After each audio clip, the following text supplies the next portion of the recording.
Selamat datang di Pojok Santai.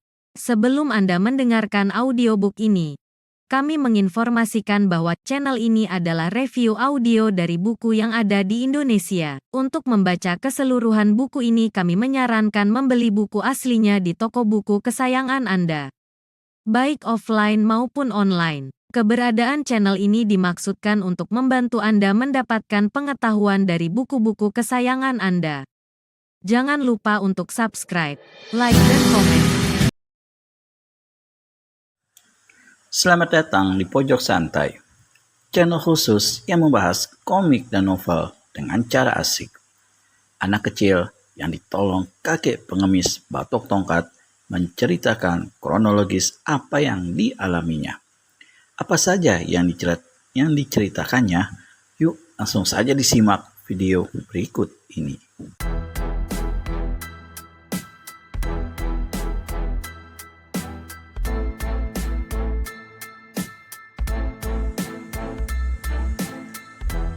Nelayan busuk, kalian dengar baik-baik apa yang aku katakan.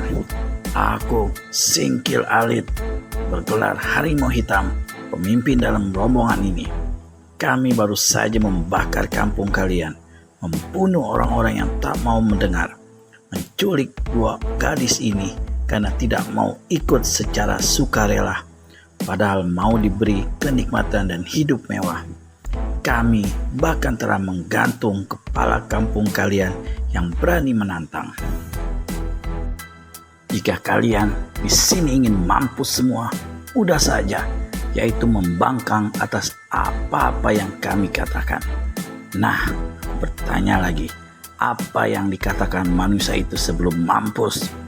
Karena tak ada seorang pun di antara para nelayan yang berani menjawab, maka Arga Kumbara akhirnya membuka mulut. Orang itu keburu mati sebelum sempat mengatakan apa-apa. Bagus, ada juga yang mau bicara, kata Singkil Alit. Coba, tadi ada yang mau menjawab, tak perlu kami menurunkan tangan keras, memukul atau menendang. Dasar nelayan-nelayan picik, tolol semua. Setelah memuntir kumisnya melintang, Singkil Alit lanjut ucapannya.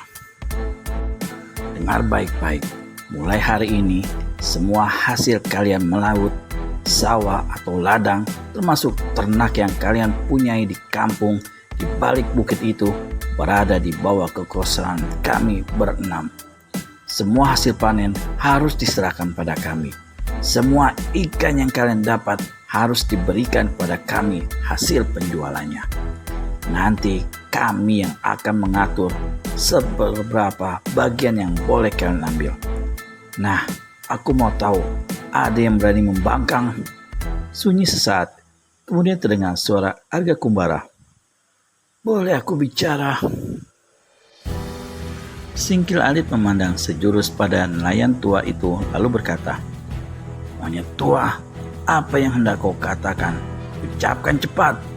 Walaupun orang tua ini tetap tenang, namun wajahnya jelas berubah dipanggil dengan makian monyet tua itu. Selama ini, kalau kami membayar pajak, itu kami berikan pada adipati melalui kepala kampung. Pajak yang kami bayar tidak ditentukan sesuai kemampuan. Kami di sini adalah nelayan-nelayan miskin. Di antara kami memang ada yang punya sawah atau ladang, tapi dengan petak-petak yang kecil. Kalaupun kami punya ternak, itu hanya ayam, itik, atau kambing. Jika kalian hendak menguasai semua milik kami yang hanya cukup untuk modal hidup, itu sama saja kalian membunuh kami. Singkil Alit alias harimau hitam mendelikan mata, pusat-pusat janggutnya meranggas lalu tertawa gelak-gelak. Monyet tua, katanya. Ayahku bukan monyet, teriak Handaka tiba-tiba. Kalian semua dengar, bentak Singkil Alit. Mulai hari ini, kalian tak perlu tahu lagi apa itu kepala kampung, kepala desa, ataupun adipati. Yang harus kalian patuhi bukan mereka, tapi kami. Aku dan kawan-kawan akan membangun sebuah kota di daerah ini. Kalian harus tinggal bersama kami, kerja untuk kami. Siapa berani membangkang atau mencoba lari berarti mati.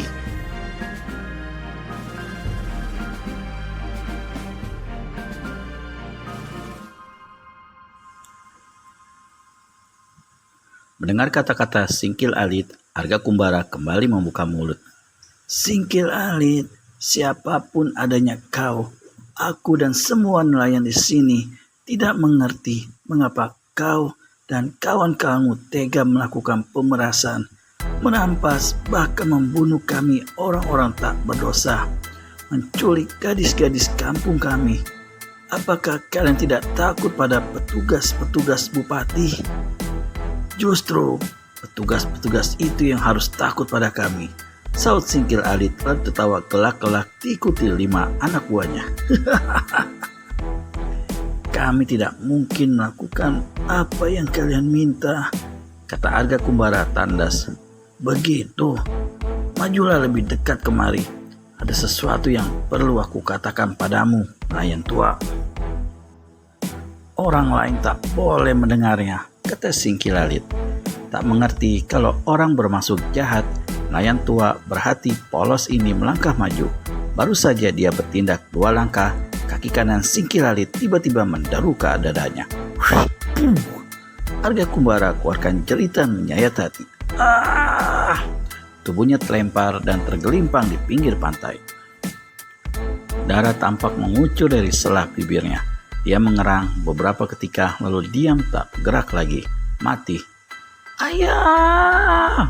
Jerit Handaka dan jatuhkan diri menubruk tubuh ayahnya. Anak ini menangis keras. Tiba-tiba dia hentikan tangisnya. Matanya membentur sebuah pisau besar yang terselip di pinggang ayahnya. Pisau ini biasa dipergunakan untuk memotong ikan. Tak berpikir panjang lagi, Handaka ambil pisau itu lalu menerjang ke arah Singkil Alit menusuk ke perut lelaki ini. Hiya! Budak, nyalimu besar juga. Salah seorang anak buah Singkil Alit menghalangi gerakan Handaka sambil hendak menggebuk. Biasa saja Rangga, kata Singkil Alit mencegah. Pisau besar di tangan Handaka mencucuk ke perut kepala penjahat itu yang diserang tertawa mengekeh. Sekali tangannya bergerak, dia sudah menjambak rambut anak itu, sementara tangannya yang satu lagi memuntir lengan kanan Handaka. Anak itu berteriak kesakitan dan terpaksa lemparkan pisau besarnya. Dengan tangan kirinya, dia berusaha memecahkan muka Singkil Alit. Namun, satu jotosan lebih dulu menghantam dadanya. Handaka keluarkan telungan pendek lalu terkulai pingsan. Seperti melemparkan sampah, Singkil Alit hempaskan tubuh Handaka ke pasir.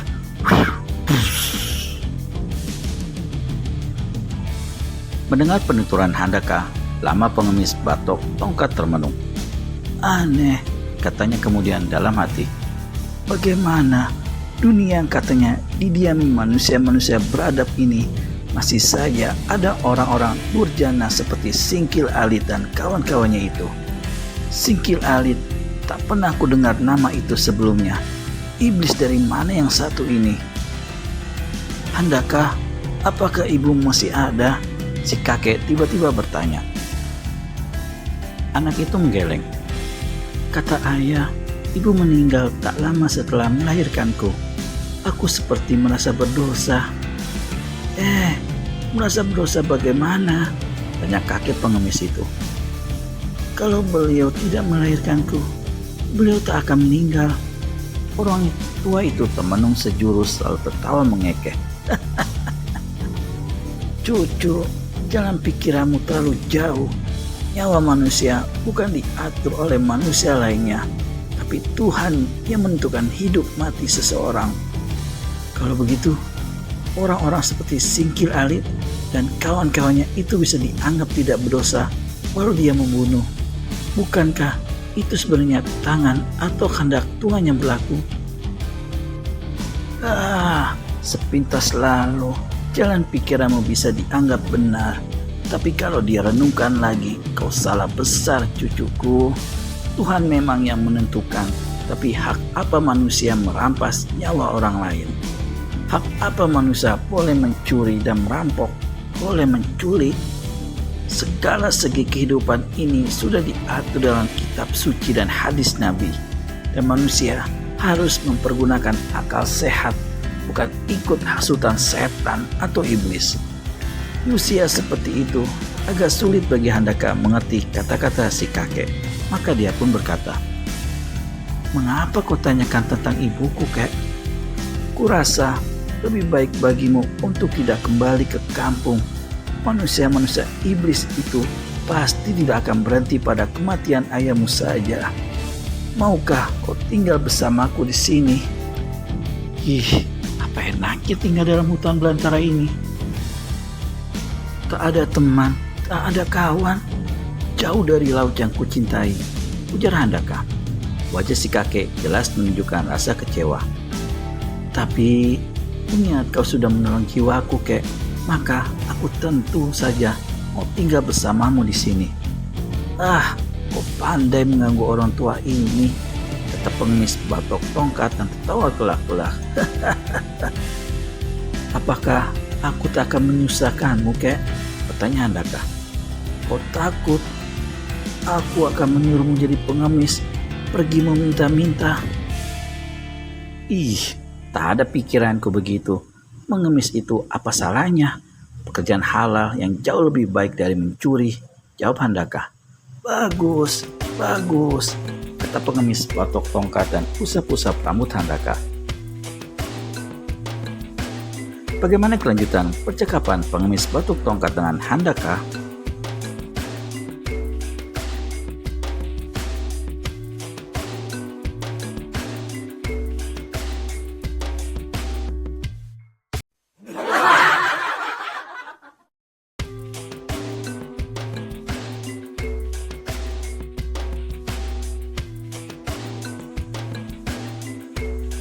"Ah, kau pandai mengganggu orang tua ini," kata pengemis batok tongkat dan tertawa gelak-gelak. "Apakah aku tak akan menyusahkanmu, kek?" bertanya Handaka. "Kau takut aku akan menyuruhmu jadi pengemis, pergi meminta-minta?" "Ih, tak ada pikiranku begitu. Mengemis itu apa salahnya? Pekerjaan halal yang jauh lebih baik dari mencuri," jawab Handaka. Bagus, kata pengemis batok tongkat dan usap-usap rambut Handaka. "Cucu, jika kau mau tinggal di sini, aku akan ajarkan ilmu-ilmu silat padamu." Handaka bangkit dan duduk di ujung balai-balai, menatap si kakek. "Kau sungguhan mau mengajarkan ilmu silat padaku, kek?" Orang tua itu mengangguk. "Ah, jika aku jadi jago silat, aku akan cari singkil alit dan komplotan iblisnya. Aku akan basmi mereka," kata Handaka bersemangat. Cucu baik, sekarang kau tidur. Kau belum sehat betul." Handaka menurut. Dia baringkan tubuhnya kembali di atas balai-balai dan pejamkan mata. Namun dari dua mata anak ini terpentang lebar kembali ketika di luar sana terdengar bentakan keras. "Pengemis tua, lekas kau serahkan surat yang dititipkan Pangeran Tanuma pada kami." "Kek," ujar Handaka kaget berpaling pada kakek pengemis. "Siapa orang di luar sana yang malam-malam begini berteriak tak tahu sopan?" Si kakek letakkan telunjuknya di atas bibir, memberi isyarat agar cucunya itu tidak bicara dan terus berbaring. Tubuh Handaka ditutupnya dengan kain sampai sebatas kepala. Handaka turunkan ujung kain agar dapat mengintai. Dilihatnya si kakek mendongak ke atap pondok. Rupanya orang yang berteriak ada di atas atap bangunan jati itu. "Tamu dari mana? Malam-malam begini kesasar ke pondokku?" terdengar pengemis batok tongkat bertanya. Suaranya tenang-tenang saja. Dari atas atap terdengar bentakan. "Kurang ajar, diperintah malah berani bertanya." "Aku bertanya agar kau tidak salah datang tempat yang dituju," jawab si pengemis.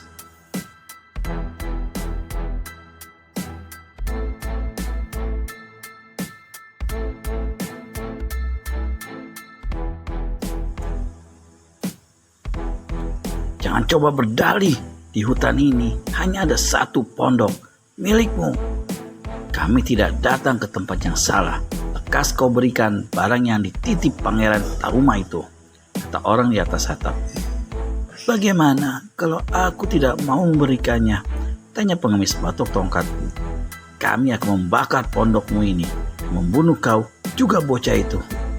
Kek, Handaka julkan kepalanya. Orang itu hendak membunuh kita. Cucu, kau tidur saja, saus si kakek lalu menutupi muka Handaka dengan selimut, tapi anak itu menurunkannya kembali. Pengemis, kau tunggu apa lagi? Kakek itu memang sudah melihat ada bayangan nyala api di atas atap. Orang-orang di atas sana mungkin membawa obor. Tiba-tiba si kakek tertawa.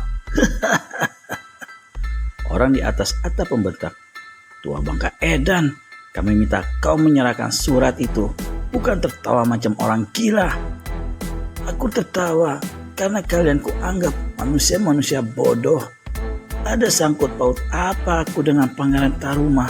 Mana mungkin dia menyerahkan sesuatu kepadaku? Sepucuk surat katamu, surat cinta. Untuk diserahkan pada siapa? Kau berani berdusta dan coba mengelabui kami, kata orang di atas atap.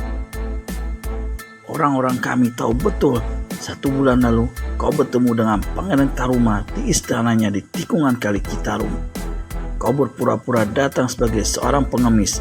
Pangeran memasukkan sesuatu ke dalam batok kelapamu.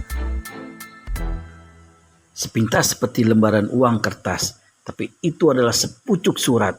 Surat dengan gambar peta tempat penyimpanan emas milik sang pangeran. Kau masih mau mungkir? Sebelum menjawab kembali, pengemis batok tongkat tertawa gelak-gelak. Orang-orangmu itu matanya tentu tajam sekali. Tapi mungkin juga mereka hendak berbuat lelucon terhadap kalian. Hampir selama 3 purnama, aku tak pernah meninggalkan pondok ini kecuali kemarin pagi. Bagaimana mungkin aku bisa gentayangan sejauh itu sampai di Kali Citarum? Atau mungkin setan atau rohku yang menjelma dan datang di istana Pangeran Taruma? Sesaat ada jawaban dari atas atap. Pengemis batok tongkat tahu bahwa ada 2 orang di atas sana dan keduanya tengah bicara berbisik-bisik seperti berunding singkat. Sudah selesaikah kalian berunding? Jika sudah, lekas pergi dari tempat ini, kata pengemis. Pengemis licik, jangan sangka kau bisa menipu kami dengan keterangan dustamu. Sekali lagi aku beri kesempatan. Jika peta itu tidak kau serahkan, rumahmu akan kami bakar dan kau serta bocah itu akan kami bunuh. Olah dala, malangnya nasibku kalau begitu, ujar si kakek tetap tenang. Maukah kalian memberitahu siapa kalian berdua?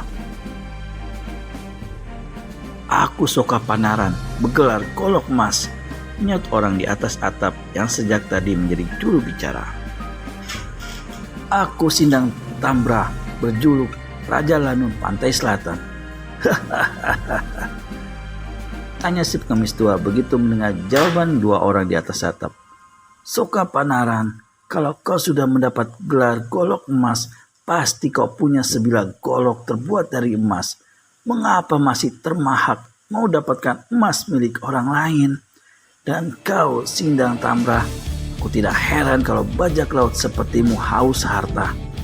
Tapi kalian salah alamat. Peta atau surat apapun tak ada padaku.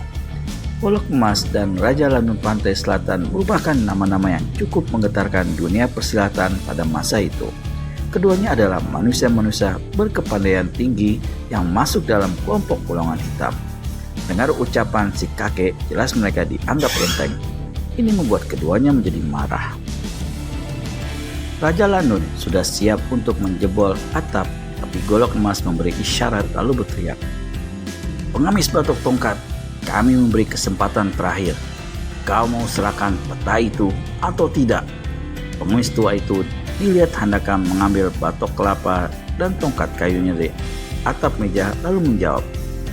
Kalian mengancamku. Kami akan membuktikan ancaman itu, jawab Soka Panaran. Kalian akan menyesal sampai ke liang kubur, saus si kakek. Keparat, maki Raja Lanu Sindang Tambra yang sejak tadi sudah tidak sabaran. Kaki kanannya dihantamkan ke atap bangunan. Atap itu jebol. Sesaat kemudian, bernama Soka Panaran dan melayang turun memasuki pondok kayu jati yang sempit. Masing-masing memegang obor di tangan kiri. Jadi inilah tampang-tampang manusia yang inginkan harta orang itu. Apakah tidak lebih baik kalian pergi saja dari sini? Salah-salah, nanti aku mengemis pada kalian, minta uang, minta beras, kata pengemis batok tongkat. Dari bawah selimut, Handaka menjadi heran lihat sikap si kakek. Jelas orang datang dengan maksud jahat, tapi orang tua itu masih saja bicara seenaknya seperti mau melucu. Soka, kata Raja Lanu Sindang Tambra, kau bakar pondok, aku akan patahkan batang leher tua bangka ini. Kecuali untuk terakhir kalinya dia mau serahkan peta itu, kata Soka Panaran alias golok emas yang masih berusaha mencapai tujuan tanpa kekerasan. Akankah terjadi peristiwa berdarah di atas atap itu? Temukan jawabannya di video selanjutnya hanya di channel Pojok Santai. Segera subscribe dan tekan tombol lonceng untuk mendapat notifikasi video terbaru dari kami. Terima kasih dan sampai bertemu kembali.